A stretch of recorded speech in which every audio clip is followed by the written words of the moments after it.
Mes chers amis, les 11 et 18 juin prochains, comme vous le savez, le peuple français est appelé à désigner ses députés qui constitueront la prochaine Assemblée nationale.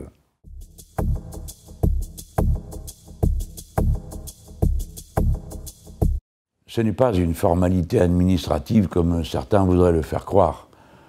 Le peuple français n'est pas convoqué pour acclamer son nouveau prince et lui envoyer les personnes sur lesquelles il compte pour exercer les pleins pouvoirs et d'une manière quasi absolue. Les députés ont un rôle actif extrêmement important. Ils votent le budget de la sécurité sociale, ils peuvent refuser de voter la confiance au gouvernement, ils font les lois. Par conséquent, leur action peut, de fond en comble, bouleverser nos vies, si on y prend garde. Et c'est exactement ce qui se prépare. En profitant de l'ambiance particulière qu'il a créée, d'admiration éperdue, de chants de louanges permanents dans tous les médias, le président de la République a réussi à arriver jusqu'à une semaine du premier tour sans qu'on sache pratiquement rien de ses intentions sur les questions essentielles dont on savait pourtant qu'elles seraient traitées dès que la prochaine Assemblée nationale sera élue. Dès que la prochaine Assemblée nationale sera élue, un texte va être déposé pour habiliter le gouvernement à décider par ordonnance du sort du Code du travail.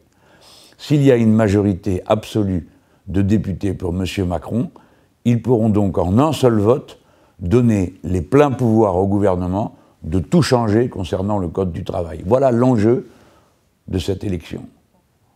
Et par conséquent, elle mérite qu'on y regarde de très près. Dans cette véritable contre-révolution sur le Code du travail, le chef de l'État prévoit de revenir sur la durée des heures de travail, le salaire, les conditions d'hygiène et sécurité, les conditions du contrat de travail lui-même, c'est-à-dire de sa permanence et des motifs de sa suspension ou de son annulation. Tout ça serait décidé au niveau de l'entreprise, sous prétexte d'une adaptation aux réalités du terrain, etc. Non. C'est la loi que nous voulons, et la loi la même pour tous, avec évidemment, comme c'est le cas jusqu'à présent, la possibilité d'avoir un accord de branche ou un accord d'entreprise qui améliore la loi, mais non pas une loi par entreprise, un code du travail par entreprise. Si l'on fait cela, on va revenir d'une part à une compétition éperdue entre les salariés, mais aussi entre les entreprises, car là où l'on aurait un chef d'entreprise qui voudrait continuer à pratiquer des horaires de travail soutenables, une paye convenable, il lui faudrait bientôt revenir sur ces dispositions pour rester aussi compétitif que son voisin qui aurait moins de scrupules. C'est donc une société de déréglementation que prépare le président de la République. Et le seul moyen de s'y opposer, le moyen en tout cas le moins dur, le moins pénible, et le plus rapide, c'est d'utiliser son bulletin de vote le 11, puis le 18 juin prochain, pour élire des députés de la France insoumise. Mais pourquoi spécialement des députés de la France insoumise? Mais parce que, ou bien nous gagnons l'élection et nous sommes prêts à gouverner, sur une base que vous connaissez tous, puisque c'est le même programme que nous présentons à l'élection législative que celui que nous avons présenté à l'élection présidentielle. Donc nous sommes prêts à gouverner. Ou bien nous ne gagnons pas cette élection et nous serons le groupe d'opposition, de l'opposition républicaine et humaniste. Nous, parce que personne ne sait si le Parti socialiste sera dans l'opposition ou dans la majorité, personne ne sait si les républicains vont être dans l'opposition ou la majorité. En toute hypothèse, on ne peut pas faire confiance aux républicains pour aller contre une loi et des dispositions qu'ils ont eux-mêmes souhaitées et qui sont dans leur programme. On ne peut pas faire confiance au Parti socialiste qui a déjà fait la loi El Khomri pour refuser une super loi El Khomri. On n'a donc qu'une seule et unique opposition sociale et écologique, c'est la nôtre. Et voilà pourquoi le sens du vote pour la France insoumise a une signification très précise et très efficace.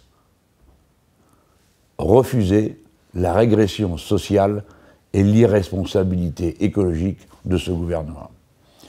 Vous allez avoir ce soir une belle réunion, j'en suis sûr. Je forme le vœu que vous la quittiez ensuite plein d'allant et d'enthousiasme pour prendre la part de travail qui vous revient. C'est-à-dire convaincre les personnes dont vous savez qu'elles étaient déjà venues voter pour nous à la présidentielle, de revenir voter avec nous à l'élection législative. À cet instant, ma pensée se tourne vers celles et ceux qui ont accepté d'être les candidats de la France insoumise. En particulier, Laurence Pache.